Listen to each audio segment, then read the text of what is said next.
Guatemala, Haiti, and Cuba. Now you're going to notice that some of the dates as I read this is going to be just slightly outdated, but this letter came in, the September letter came in right after I had read their last letter. So I keep records of our missionaries and the letters, and when I read them, I don't want to give you too much in one of the missionaries and skip over the others. So this is going to be just a tad bit dated.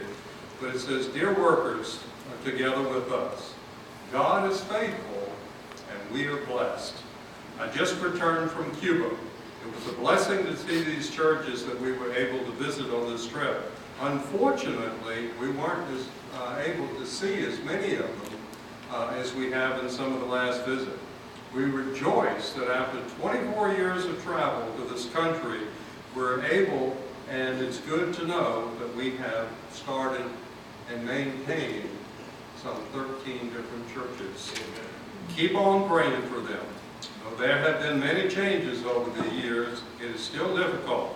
Our liberty is limited greatly because of all the different changes, and the lack of progress is slow there. But we still can rejoice in the goodness of God, and we're planning to return soon to follow up and see more of our churches. As Paul said in Acts 15:36, we see how they do.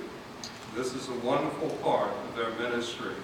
Last week in Guatemala, our institute held classes for at least a dozen students in the northern region of Sapana. The class was on the book of Revelation. The students said that they were very helpful to them and they really enjoyed these teachings. This week of classes is being held in San Bernardino with their churches of the Boca Costa region. And they're really thankful for the pastors that go there, because they have a lot of pastors from the U.S. that go over at their own cost and their own time to teach these classes. And he says that our young pastors are training up new pastors and leaders in that part of the country. Please continue to pray for our Pure Religion Project, James 1:27,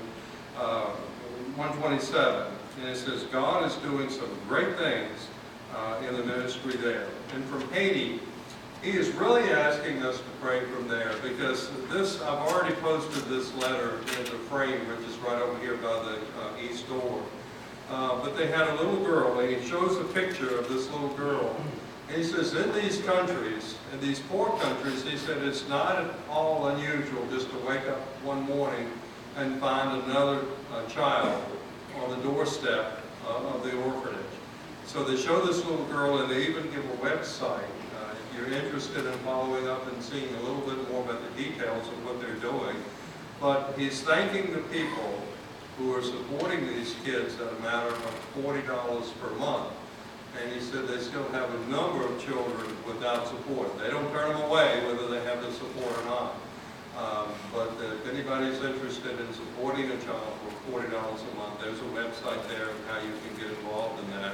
But they show the picture of this little girl, and he also says, "But we believe in Psalm 127, when my father and my mother forsake me, then the Lord will take me up." So take a look at that and continue to pray for Ron and Frances as they minister throughout this part of the world.